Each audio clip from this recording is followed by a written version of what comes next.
فَإِنْ آمَنُوا بِمِثْلِ مَا آمَنْتُمْ بِهِ فَقَدْ اهْتَدَوْا۔ اس آیت کریمہ میں اللہ رب العزت نے ایک جماعت، ایک گروہ، ایک گروپ اور ایک ٹیم کا تذکرہ فرمایا ہے، اور اس جماعت کو، اس گروہ کو، اس ٹیم کو میرے اور آپ کے لیے، بلکہ اس گروپ کے بعد، اس جماعت کے بعد آنے والے تمام لوگوں کے لیے اس جماعت کو ایمان کے لیے معیار قرار دے دیا،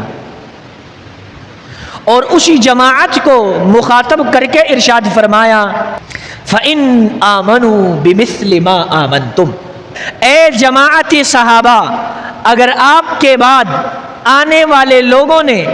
آپ کے ایمان کی مانند، آپ کے ایمان کی طرح، آپ کے ایمان جیسا ایمان لے آیا تو میرے نزدیک وہی ایمان مقبول ہے، اگر آپ کے ایمان جیسا ایمان نہیں لایا تو وہ ایمان مجھے قبول نہیں ہے۔ گویا کہ صحابہ کرام رضوان اللہ تعالی علیہم اجمعین کے ایمان پر یہ درستگی کا، تصحیح کا، صحیح ہونے کا اور پرفیکٹ ہونے کا مہر لگا دیا ہے۔